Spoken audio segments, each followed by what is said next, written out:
Aleluya. Gracias, Señor, en esta noche. Bendecimos tu nombre, Señor.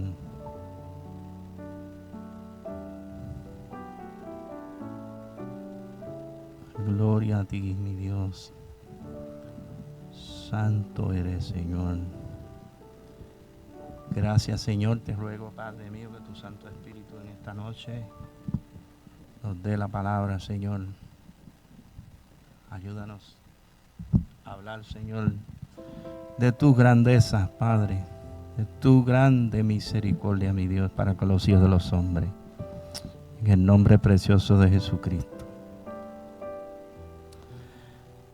Una de las cosas que he estado pensando es que nosotros tenemos que, cuando yo empiece a hablar de la resurrección de los muertos, si usted no conoce algunas cosas, se le va a hacer un poco difícil entenderlo. Y entonces yo quiero, antes de entrar de lleno en la resurrección de los muertos, hablar algunas cosas más. El domingo yo hablé algo. Pero como yo siempre digo,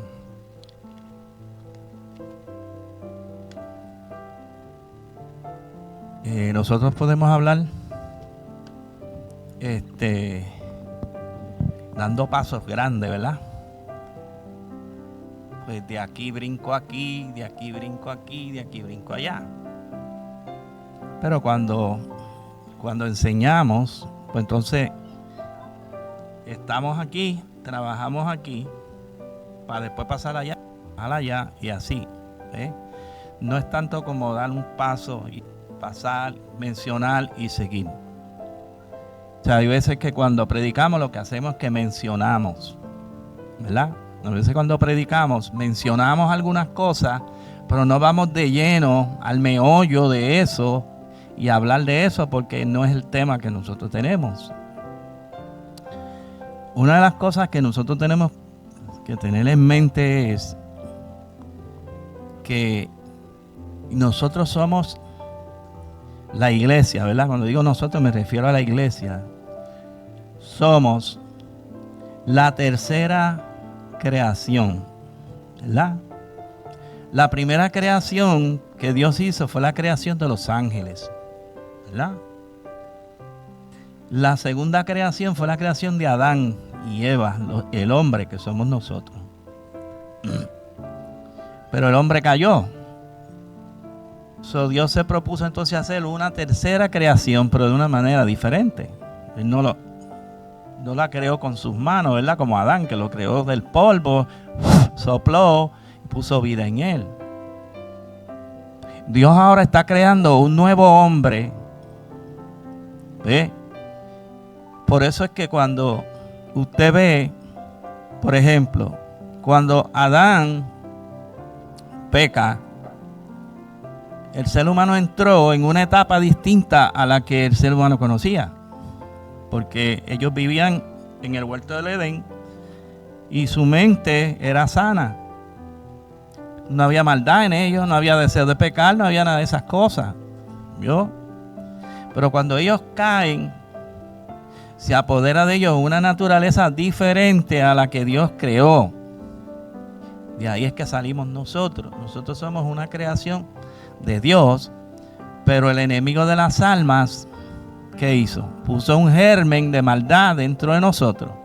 Entonces nosotros tenemos una naturaleza dentro de nosotros que es una naturaleza caída, ¿verdad?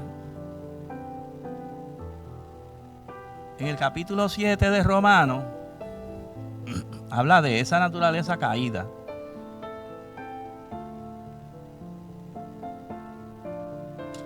Vamos a ver. Capítulo 7 dice: el pecado que mora en mí. 7:7 dice: ¿qué diremos? Pues la ley es pecado en ninguna manera. Pero yo no conocí el pecado sino por la ley. Porque tampoco conociera la codicia si la ley no dijera no codiciarás. Mas el pecado, tomando ocasión por el mandamiento, produjo en mí toda codicia, porque sin la ley el pecado está muerto. Y yo sin la ley vivía en un tiempo, pero venido el mandamiento, el pecado revivió y yo morí. Y hallé que el mismo mandamiento que era para vida, a mí me resultó para muerte, ¿verdad? Entonces dice, porque el pecado tomando ocasión por el mandamiento me engañó y por él me mató. De manera que la ley a la verdad es santa, el mandamiento santo, justo y bueno. Luego, lo que para mí era bueno vino a ser muerte para mí. Fíjense lo que dice el apóstol. Eso es Pablo hablando, ¿verdad? Los romanos. Dice, en ninguna manera, sino que el pecado para mostrarse pecado, produjo en mí la muerte por medio de lo que es bueno, a fin de que por el mandamiento el pecado llegase a ser sobremanera pecaminoso. Porque sabemos que la ley es espiritual, mas yo soy carnal, vendido al pecado. ¿Ve?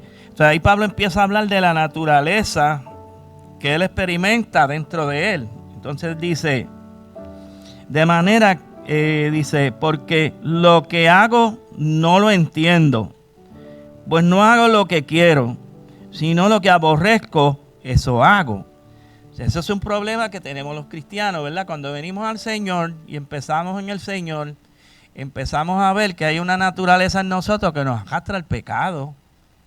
Y nosotros no queremos, pero caemos en eso. Y entonces, ¿qué pasa? Que cuando caemos en eso, si usted realmente está convencido y si usted realmente tiene la semilla de Dios en usted, que es Cristo, usted empieza a aborrecer eso.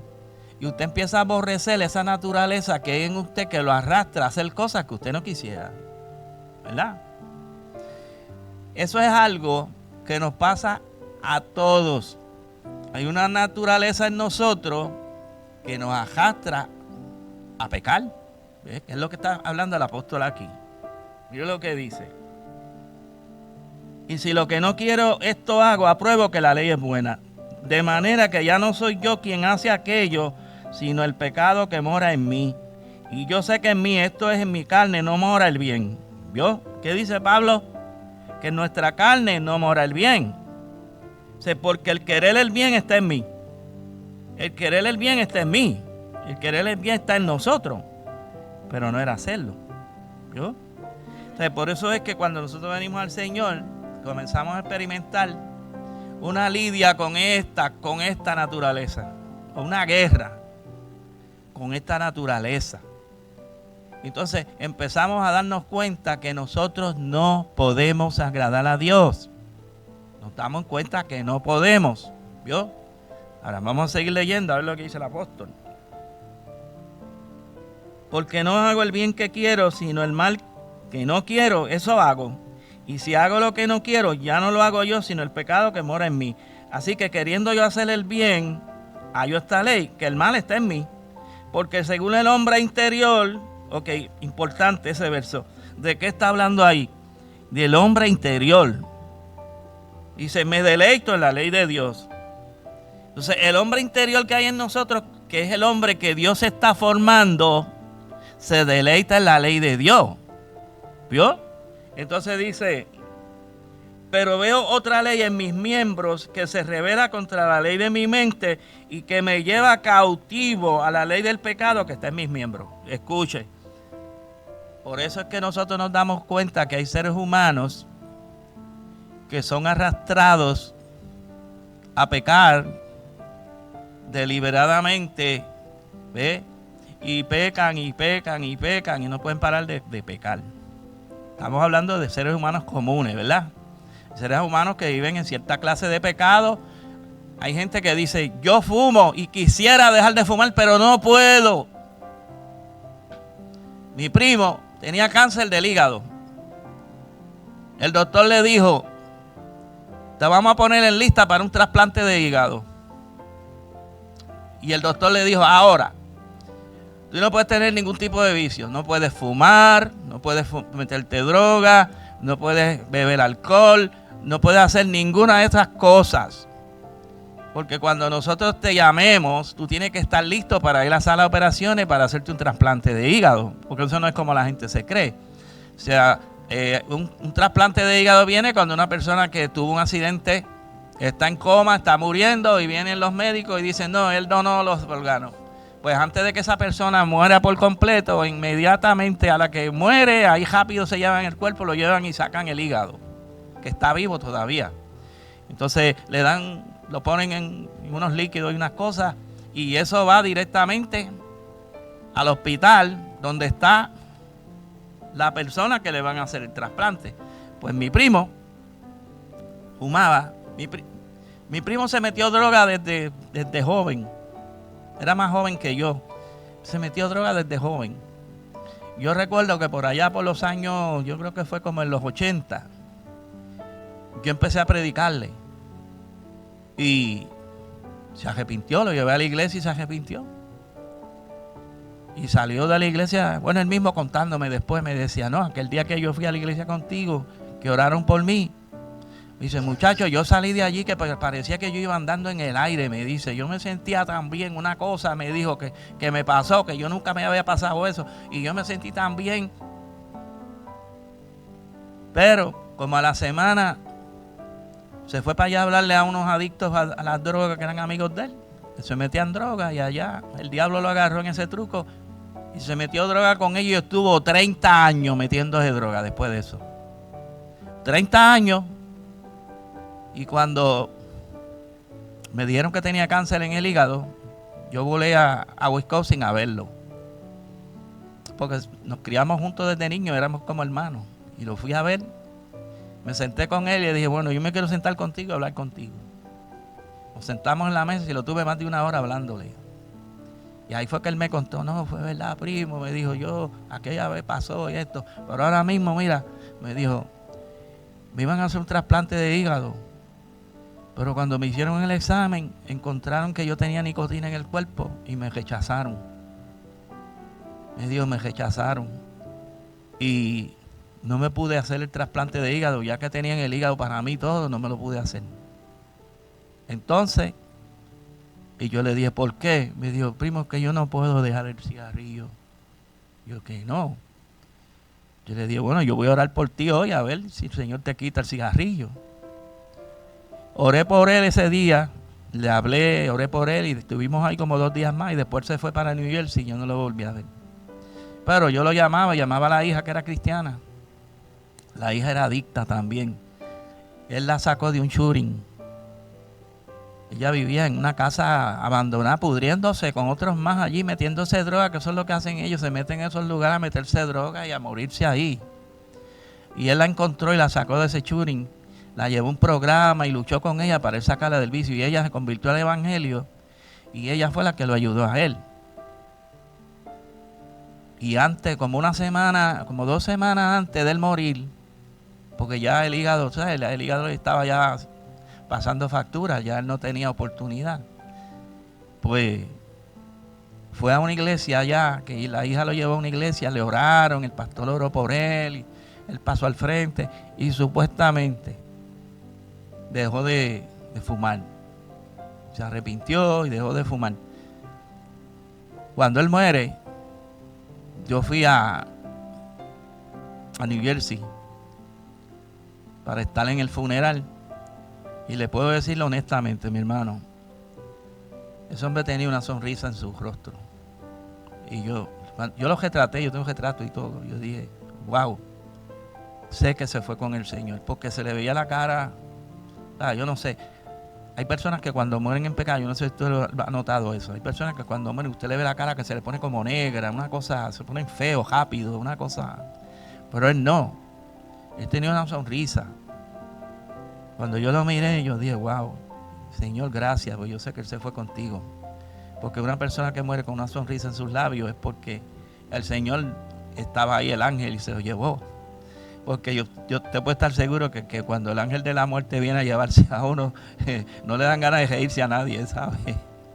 Y entonces, ¿qué pasa? Que hay un pecado que mora en el ser humano, es una naturaleza, ¿eh? Vamos a seguir leyendo aquí. Dice, pero veo otra ley en mis miembros que se revela contra la ley de mi mente y que me lleva cautivo a la ley del pecado que está en mis miembros. Miserable de mí. ¿Ok? todos nosotros tuvimos que clamar en un momento, miserable de mí. Como quien dice, no tengo remedio, no puedo con mi situación. A veces nosotros caminamos en el Señor y no nos damos cuenta que todavía en nosotros hay unas cosas, que es una naturaleza que está en nosotros, y que hay cosas en nosotros que todavía pertenecen a esa naturaleza. Como le estaba diciendo yo hace poco, son áreas que hay en nosotros que se llaman áreas anticristo. Porque cuando tú lo lees en Primera de Juan, hable de los anticristos y todo, léalo en Primera de Juan. Entonces, él está hablando de unos espíritus de anticristo. Esos espíritus son humanos. Son seres humanos que viven alejados de Dios y no quieren saber de Dios. Entonces, en nosotros hay áreas que son rebeldes a Dios. Aunque nosotros caminamos en el Señor diariamente, Pablo dice, os aseguro, hermano, que cada día yo muero. ¿Vio? Pablo decía, cada día yo muero. Entonces hay que morir todos los días. Cada vez que usted se levanta en la mañana, usted tiene que hacer una decisión a morir o a seguir viviendo esta vida. Entonces nosotros hacemos la decisión de morir, ¿verdad? Porque la Biblia dice que nosotros fuimos muertos con Cristo en el Calvario. Y mientras usted mantenga esa naturaleza muerta, la naturaleza del pecado muerta en usted, usted tiene que morir todos los días a esa naturaleza. Porque todos los días vienen situaciones, vienen tentaciones, vienen cosas en nuestras vidas que nosotros tenemos que decirle no, ¿verdad? Pero en un momento dado hemos dicho, miserable de mí, ¿quién me librará de este cuerpo de muerte? Pero mire lo que dice el apóstol. El apóstol dice, gracias doy a Dios por Jesucristo, Señor nuestro. Así que yo mismo con la mente sirvo a la ley de Dios, mas con la carne a la ley del pecado. Ok. ¿Qué dijo Pablo? Gracias doy a Dios por ¿quién? Por Jesucristo. Porque Pablo lo que está diciendo es que la solución al pecado que mora en mí, ¿quién es? Es Jesucristo. Ahora vamos a ver el capítulo 8. Mire cómo empieza él entonces hablando. Acuérdese que la Biblia no fue escrita en capítulos. La Biblia es un escrito seguido, ¿verdad? Es un escrito constante que ellos escribieron así. Y mientras ellos estaban escribiendo, ellos iban escribiendo. Lo que pasa es que la Biblia la dividieron en capítulos y versículos para hacer más fácil, ¿verdad? El poder uno entender y digerir lo que está escrito. Entonces el apóstol, si usted lee el verso 1, dice, ahora pues, ¿qué está diciendo Pablo? Ahora, en su momento él está diciendo, ahora pues, ninguna condenación hay para los que están en Cristo Jesús. Fíjense lo que dice.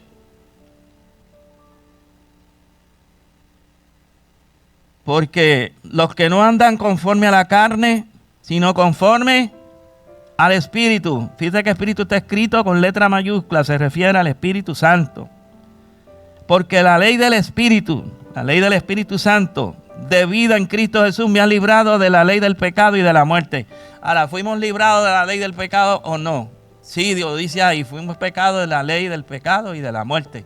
Por cuanto el Espíritu Santo de Dios vino a nuestras vidas, ¿verdad? Entonces dice, porque lo que era imposible para la ley, por cuanto era débil por la carne, que es lo que estuvimos leyendo en el capítulo 7. Dios, enviando a su Hijo en semejanza de carne de pecado, y a causa del pecado condenó el pecado en la carne. Escuche, esa naturaleza caída que habita dentro de nosotros, Cristo la llevó en la cruz y la mató en la cruz. ¿Ve? Dice, mira el verso. Para que la justicia de la ley se cumpliese en nosotros, que no andamos conforme a la carne, sino conforme al Espíritu. Entonces la justicia de la ley se tiene que cumplir en nosotros. Lo único que nosotros no pudimos cumplirla. ¿Por qué nosotros no pudimos cumplir la ley? Ningún hombre pudo cumplir la ley. Usted puede buscar en la Biblia desde Génesis hasta Cristo y no va a encontrar de ahí para atrás que nadie pudo guardar la ley. Solamente Jesucristo pudo guardar la ley. ¿Y sabe por qué Cristo guardó la ley? porque él no era de la naturaleza de Adán. Cristo vino con una naturaleza diferente. Y aquí es que se separan los niños de los hombres. ¿Por qué? Porque esta es una verdad que cuando usted empieza a hablar de ella, la gente a veces no entiende. Jesucristo vino ¿de dónde? Del cielo. Él era ¿qué? Celestial. ¿Y la ley es de a dónde? ¿Qué dijo Pablo? ¿Que la ley era de a dónde? No, la ley de Dios es de arriba. Es de arriba. Por eso nosotros en la tierra no podemos vivir la ley de arriba. O sea, Cristo vino de arriba a la tierra y cumplió la ley de arriba porque Él era de arriba. ¿Vio? Entonces, escuche esto.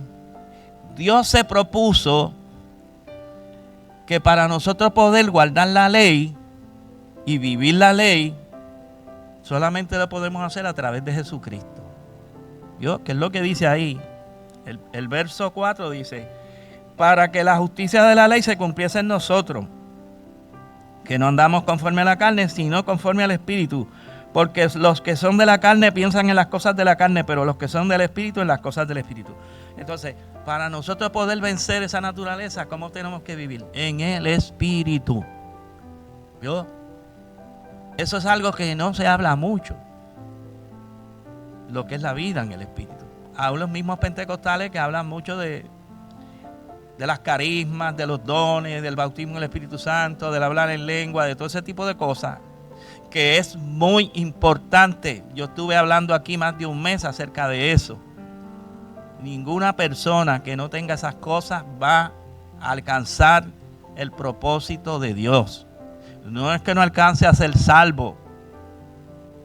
No es que no alcance a ser salvo.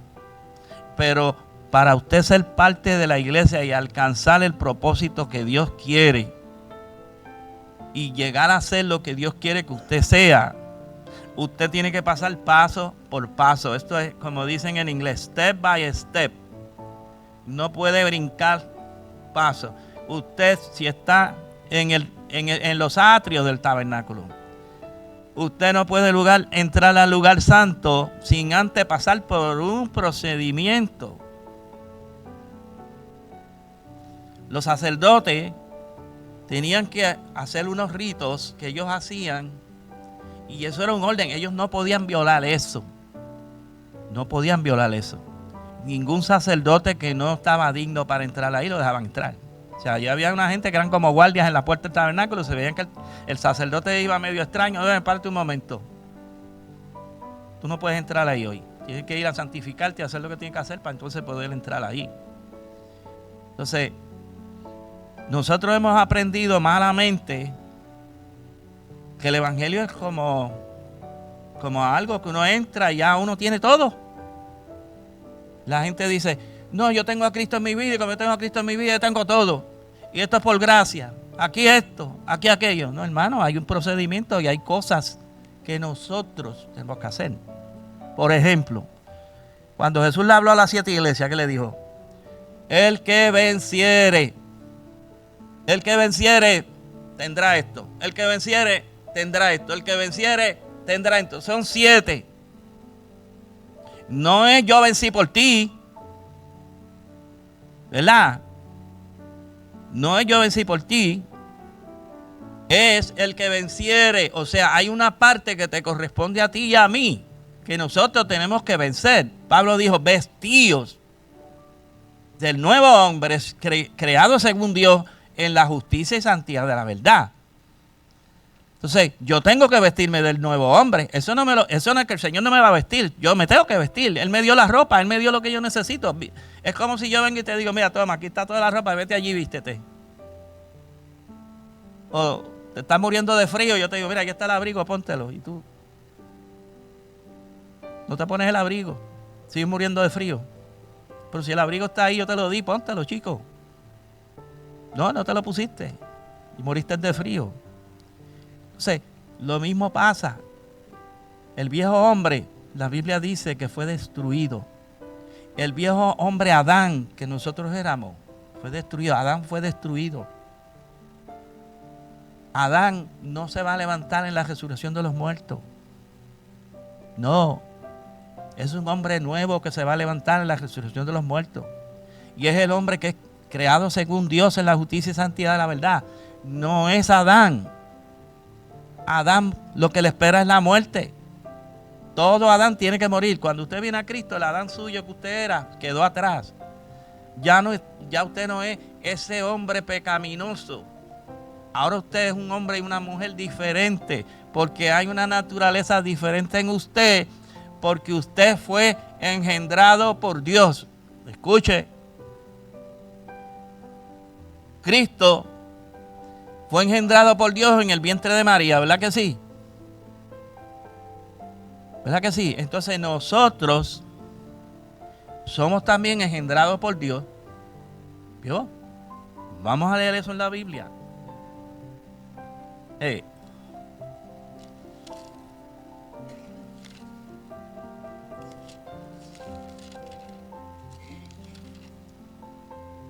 Dice,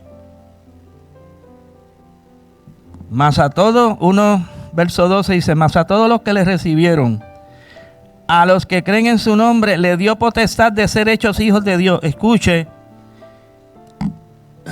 ¿le dio potestad de qué? De ser hechos, no es que son, es que tienen que ser hechos hijos de Dios. Entonces, eso es un proceso. ¿Vio? Es un proceso. La gente dice, no, yo soy un hijo de Dios. Sí, tú eres un hijo de Dios, en cierne, porque se está formando en ti esa criatura. ¿Cuándo es que realmente se va a manifestar esa criatura? La Biblia dice en Primera de Juan que es cuando Él se manifieste. Seremos semejantes a Él, porque le veremos tal como Él es. ¿Ve? Entonces aquí dice, los cuales no son engendrados de sangre, ni de voluntad de carne, ni de voluntad de varón, sino de Dios. ¿Vio? Entonces nosotros fuimos engendrados por Dios, y Él puso en nosotros una simiente o una semilla. ¿Y esa simiente quién es? La Biblia dice que es Cristo, ¿verdad? Vamos a verlo.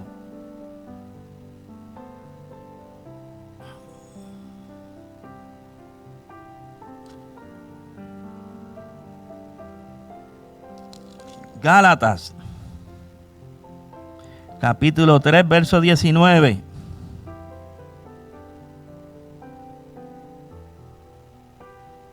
Entonces, ¿para qué sirve la ley? Fue añadida a causa de las transgresiones hasta que viniese ¿quién?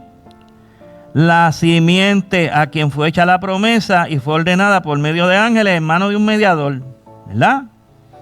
Entonces, ¿quién es esa simiente? Es Cristo, ¿verdad? La Biblia dice que la simiente es Cristo. ¿Ve? Entonces, esa simiente que es Cristo, que es la semilla, porque simiente significa semilla. Esa semilla, que es el Hijo de Dios, fue puesta en usted, en cada uno de nosotros los que creemos en Jesús. Esa semilla fue puesta dentro de nosotros para que esa semilla crezca, germine, crezca y dé lugar a que se forme en mí un hijo de Dios, igual que Cristo fue formado un hijo de Dios. ¿Vio? La gente dice, pero Cristo era Cristo vino del cielo, Cristo esto, Cristo era Dios, Cristo así. Ok, vamos con unos versos para que usted vea lo que dice.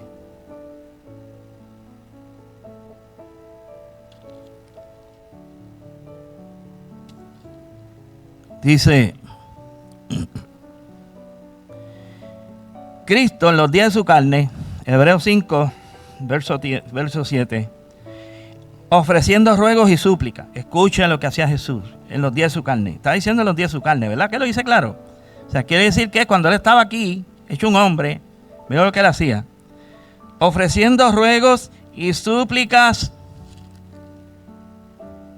con clamor y lágrimas al que le podía librar de la muerte, fue oído a causa de su temor reverente. Y aunque era hijo por lo que padeció, escuche, aunque era hijo que padeció y aprendió ¿qué? ¿Qué aprendió Jesús? Escúchelo, léalo otra vez, repítalo. ¿Qué aprendió Jesús? Obediencia. ¿Lo dice o no lo dice? Entonces el Padre formó a Jesús. Mírenlo, vamos a seguir leyendo. Y habiendo sido perfeccionado, ¿vio? O sea, el Padre lo perfeccionó. Vino a ser autor de eterna salvación para todos los que le obedecen. Y fue declarado por Dios sumo sacerdote según el orden de Melquisedec. Entonces Jesucristo en los días de su carne presentó ruegos, súplicas, lloros, agonía, pidiéndole al Padre que lo librara de la muerte. ¿Verdad? Y dice la Biblia que fue perfeccionado en la obediencia. Pues entonces Cristo no trajo ¿cómo vamos a decir ahí? Esas características. Cristo no las trajo del cielo. El Padre lo formó. El Padre lo formó. Igual que nos está formando a nosotros. ¿Vio? Claro, porque Él era un hombre. Lo único que la forma de Dios trabajar con ese hombre fue diferente a la que trabajó con Adán, porque Adán fue tomado de la tierra. Pero Cristo vino del cielo. O sea, que Adán era de la tierra, pero Cristo era del cielo. Como los terrenales, tales los terrenales. Como el celestial, tales los celestiales. 1 Corintios capítulo 15. ¿Está entendiendo mejor el misterio? ¿Vio? Está entendiendo mejor el misterio, ¿verdad? Entonces, fíjese que a través de la historia Dios intentó hacer las cosas. Después que Adán pecó, Dios llama a Abraham. Y mira lo que hizo con Abraham. Son cosas que no se hablan, pero están en la Biblia. Son realmente las cosas que Dios hace. Por ejemplo, Él llama a Abraham y le da un hijo. Hace un milagro con ellos, ¿verdad? A los 100 años tuvieron el hijo de la promesa, que era el hijo de Abraham, el único hijo de él que tuvo con su propia esposa, porque el otro hijo que tuvo no era de su esposa, era de la concubina. ¿Vio? Y entonces, cuando el hijo de Abraham tenía como 13 años, Dios le dice: Abraham, sacrifícame a Isaac. ¿Verdad? Y usted dice: adiós, ¿por qué Dios le pidió a Isaac? Después que se lo dio, mira, ahora se lo quiere quitar. Vete, sacrifícamelo. Y Abraham dijo: ¿usted cree que a Abraham eso no le cayó fuerte? Imagínate, el único hijo que tenía en la vejez, ya él estaba viejo. Y el Señor le dice: sacrifícamelo. Y Abraham dijo: bueno, Señor, si tú quieres que yo lo sacrifique, pues yo lo voy a sacrificar.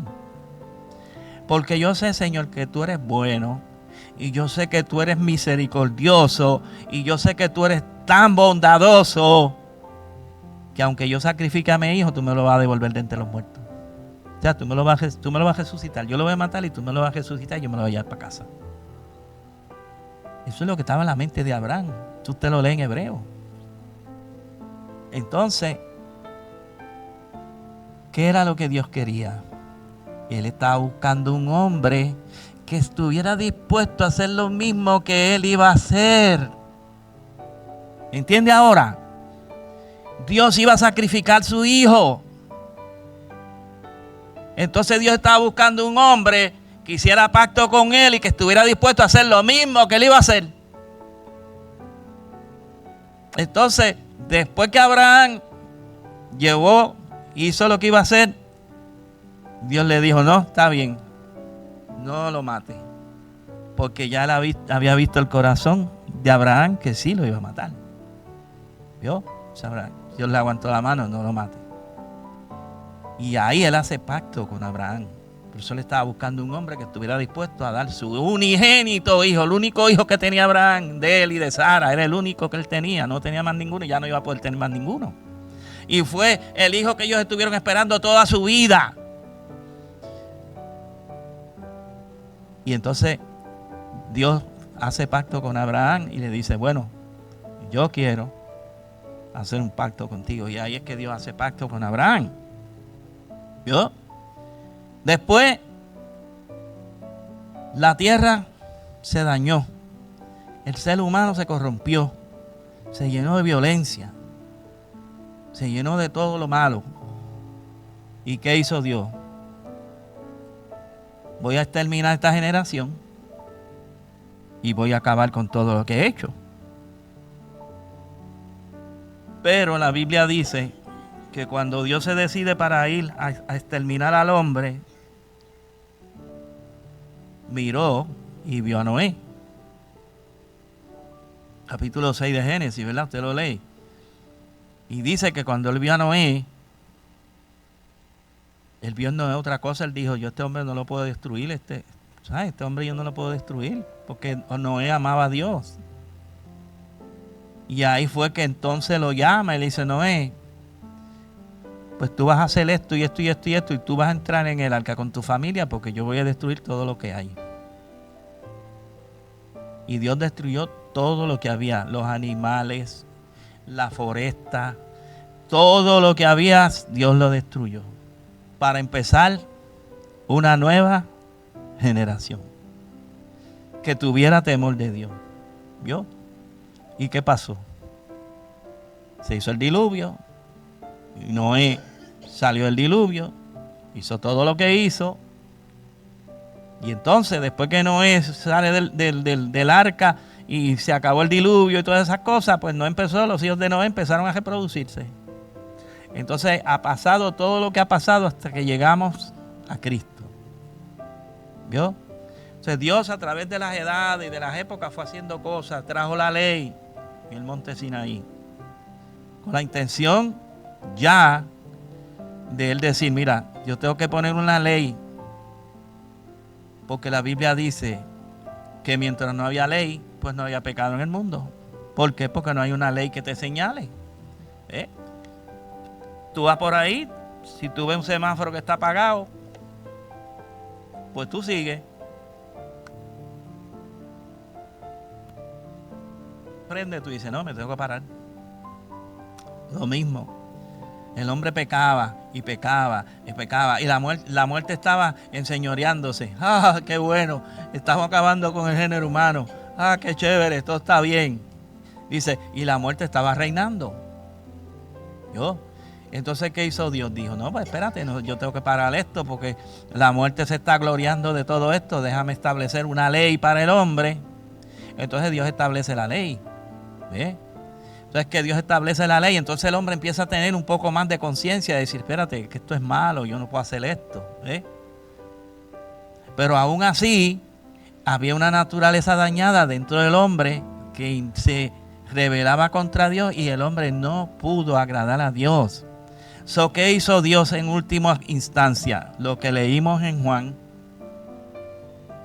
Dios entonces quiso establecer un hombre que viniera de arriba, un hombre del cielo. Entonces Cristo viene del cielo, estableció lo que estableció y ahora nosotros somos ¿qué? Tenemos que ser. Es lo que dice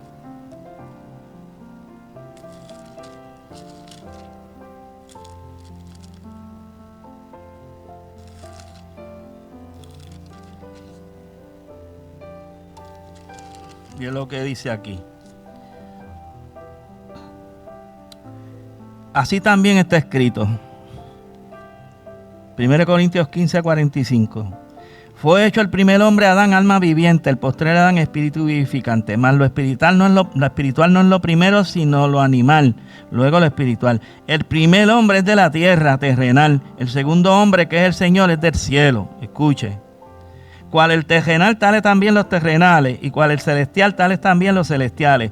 Y así como hemos traído la imagen del terrenal, ¿qué dice? traeremos también la imagen ¿de quién? Del celestial. ¿Vio? Una vez que Dios creó al hombre, Adán trajo una imagen. Pero la Biblia dice, y así como traímos la imagen del terrenal, así también traeremos la imagen del celestial. Está hablando el apóstol Pablo. Y está diciendo, pero esto digo, hermanos, que la carne y la sangre no pueden heredar el reino de Dios, ni la corrupción hereda la incorrupción. Escucha el misterio. La corrupción no hereda incorrupción. Si usted muere en corrupción se quedó. ¿Por qué? Porque no va a heredar la incorrupción. Eso es un estudio bíblico que yo tengo. Bastante largo, dura como 2 horas. Lo que es incorrupción e inmortalidad. La incorrupción y la inmortalidad van de la mano. Entonces, nosotros tenemos que aprender que cuando Pablo está hablando en 1 Corintios capítulo 15 de la resurrección de los muertos, solamente aquellos hijos de Dios, aquellos cristianos que logren vencer la corrupción en sus vidas, van a recibir incorrupción en su cuerpo. Porque cuando usted lee 1 Corintios capítulo 15, está hablando del cuerpo de nosotros. ¿Vio? Si usted sigue leyendo de ahí en adelante, se va a dar cuenta que Pablo está hablando de nuestro cuerpo. Usted va a santificar su espíritu y su alma. Tu cuerpo siempre va a ser corruptible. ¿Por qué? Porque nuestro cuerpo se va a podrir. Nuestro cuerpo es corruptible, se va a podrir. Pero nuestra alma y nuestro espíritu tienen que alcanzar incorruptibilidad. O sea, cuando usted alcanza incorruptibilidad en su cuerpo y en su alma, el día de la resurrección de los muertos, Cristo va a levantar su cuerpo y lo va a convertir en un cuerpo incorruptible. Pero si en su vida hay corrupción, usted no va a lograr eso. Si hay corrupción en su vida, cuando usted muere, usted no va a lograr eso. ¿Ok? La incorruptibilidad es importante. Nosotros no puede haber ningún tipo de corrupción en nosotros, ni corrupción moral, ni corrupción espiritual. No puede haber nada de eso en nosotros. ¿Para qué? Para que cuando nos levantemos de entre los muertos podamos recibir un cuerpo semejante al cuerpo de la gloria de Cristo. ¿Vio? Entonces,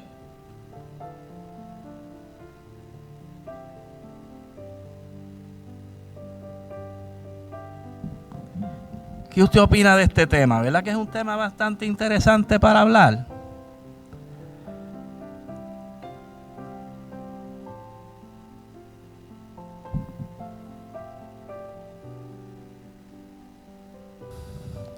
Cuando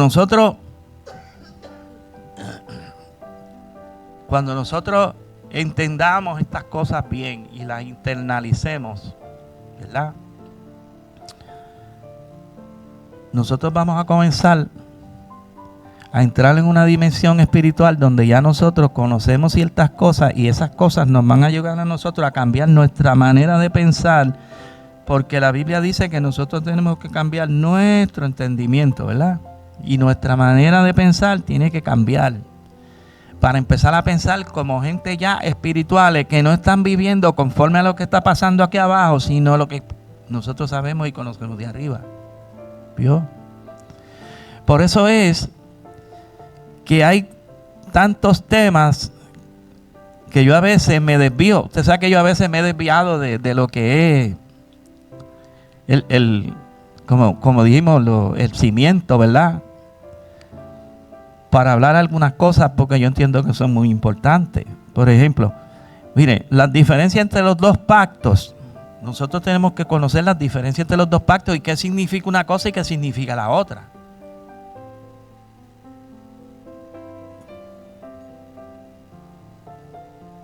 Por ejemplo, la circuncisión y qué significa para nosotros. Génesis 17:10 dice: este es mi pacto que guardaréis entre mí y vosotros, y tu descendencia después de ti. Será circuncidado todo varón entre vosotros.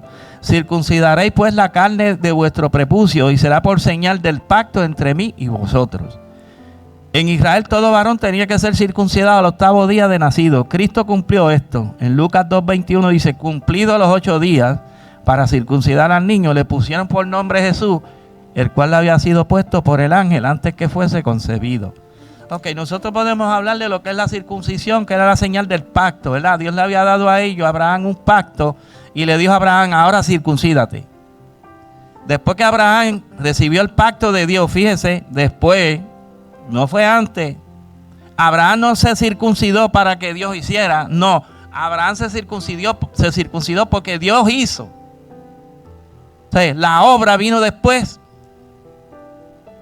de la gracia, ¿verdad? Porque cuando Dios se le aparece a Abraham, Abraham no era circunciso, Abraham era un incircunciso, ¿verdad? Él no se había circuncidado. Entonces Dios se le aparece. La gracia vino primero. Y después entonces vino el pacto, ¿no?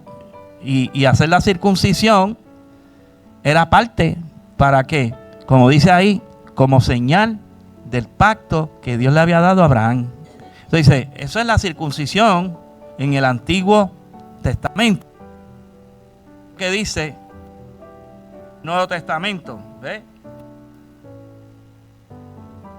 El viernes que viene no va a haber enseñanza, pero para el otro viernes yo voy a poner la pizarra. Entonces yo voy a poner en un lado el pacto antiguo y en el otro lado el nuevo pacto, para que usted vea lo que había allá, que era la sombra, y lo que es aquí, que es lo verdadero. ¿Ve? La circuncisión era eso para los israelitas, que todavía ellos la practican. Pero para nosotros, mire lo que es. Circuncisión es la sombra de cortar todo lo carnal en nuestras vidas. ¿Vio? Colosenses 2:11 dice: en él también, Colosenses 2:11, en él también fuisteis circuncidados con circuncisión no hecha a mano, al echar de vosotros el cuerpo pecaminoso carnal en la circuncisión de Cristo. ¿Yo? Entonces, cuando Cristo lo circuncidan al 8º día, ¿qué va sucediendo ahí? Que mi cuerpo pecaminoso carnal estaba haciendo ¿qué? Echando fuera de mí el cuerpo pecaminoso, o sea, lo estaba cortando, el cuerpo pecaminoso carnal que hay en nosotros. Cristo lo estaba cortando allí, en el prepucio. ¿Vio? Eso significa la circuncisión para nosotros. Que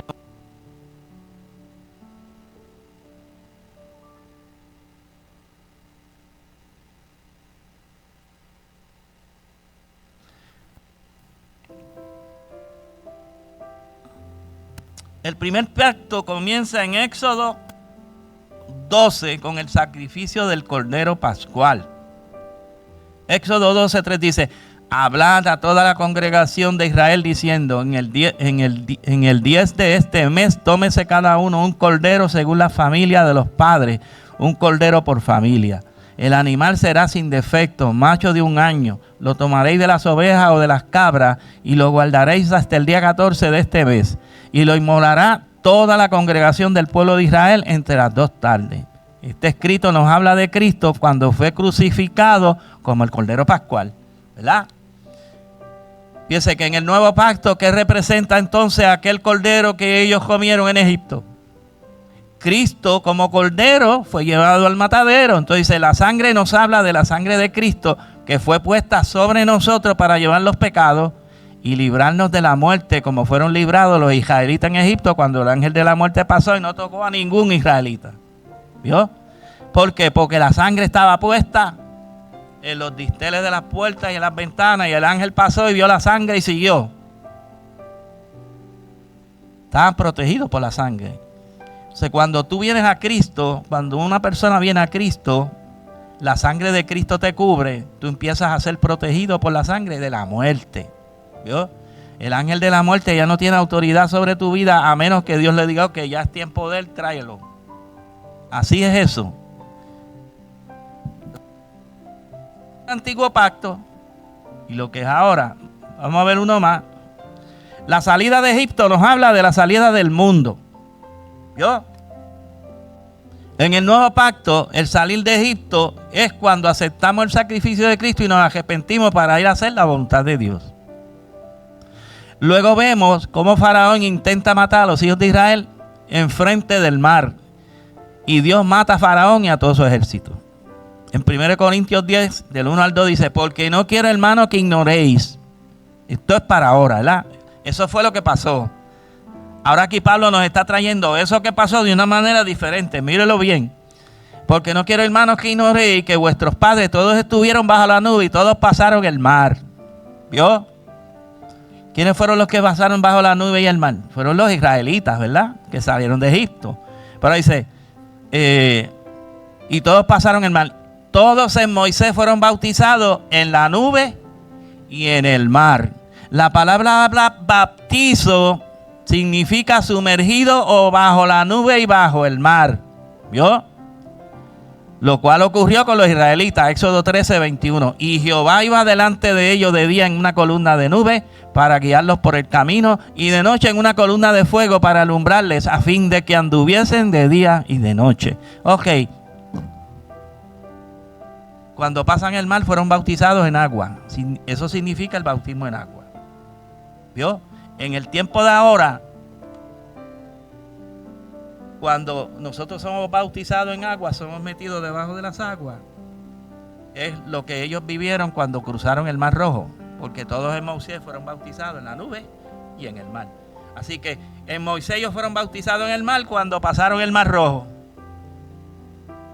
Y dice que fueron bautizados en la nube porque se ponía una nube que se ponía de día y se ponía de noche, ¿verdad? Miren esto, mírenlo bien, miren bien esto, para que vean lo que significa. De día era una nube que los protegía del sol, pero de noche era fuego. La Biblia dice que nosotros fuimos bautizados en Espíritu Santo y fuego. ¿Vio? O sea, el bautismo del Espíritu Santo, esa nube representaba el bautismo del Espíritu Santo que viene con nube y fuego. ¿Vio? En nuestro tiempo, eso es lo que significa el pasar el mar y la nube que venía con nosotros. Pablo lo está explicando ahí en el capítulo 10 de 1 Corintios, ¿verdad? Entonces,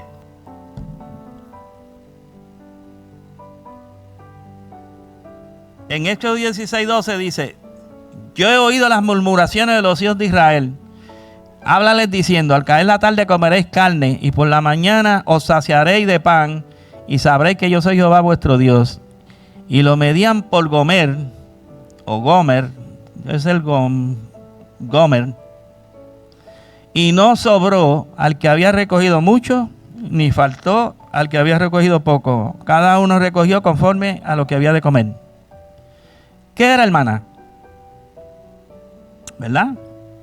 Dice, es la palabra de Dios hecha carne. Y es lo que significa el maná para nosotros. Es comida de ángeles. Juan 6:32 dice, y Jesús les dijo, de cierto os digo, no dio Moisés el pan del cielo, mas mi Padre os da el verdadero pan del cielo. Seguimos. Porque el pan de Dios es aquel que descendió del cielo y da vida al mundo. Jesús le dijo, yo soy el pan de vida. El que a mí viene nunca tendrá hambre, y el que en mí cree no tendrá sed jamás. Ahora aquí dice, vuestros padres, Juan 6:49, comieron el maná en el desierto y murieron. Yo soy el pan vivo que descendió del cielo. ¿Qué está diciendo? Yo soy el verdadero maná. Si alguno comiere de este pan, vivirá para siempre. Y el pan que yo os daré es mi carne, la cual yo daré por la vida del mundo. ¿Está viendo ahora cuando nos comemos la Santa Cena? Porque Él, ¿qué dijo Él? Es mi carne, el pan que yo os daré es mi carne. Así que nosotros nos comemos al Señor. ¿Cómo nos comemos al Señor? Porque la palabra es la palabra de Dios. ¿Vio? Tenemos que comer la palabra de Dios. Eso está en el tabernáculo. ¿Se acuerdan los 12 panes? Los 12 panes representan la palabra de Dios, ¿verdad? esos 12 panes representaban la palabra de Dios. Entonces, ¿de qué forma nosotros nos comemos a Cristo? Pues la palabra de Dios. La palabra de Dios. ¿Ve? Esos son los misterios que están ahí. Usted está viendo que hay unas cosas que pasaron en el antiguo pacto y otras cosas que están pasando ahora. Las que pasaron ayer eran sombras. Las que están pasando ahora son la realidad y la verdad. Así que en esta noche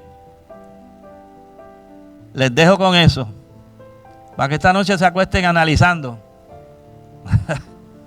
Y veremos a ver entonces de aquí a 2 semanas si no se le ha olvidado, porque vuelvo y se lo repaso. ¿Ah?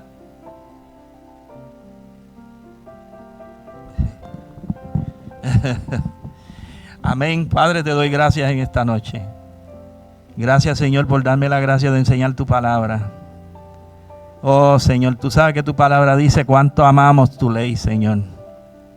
Hay un cántico que dice: oh, cuánto amo yo tu ley, cada día en mi meditación. ¿Verdad?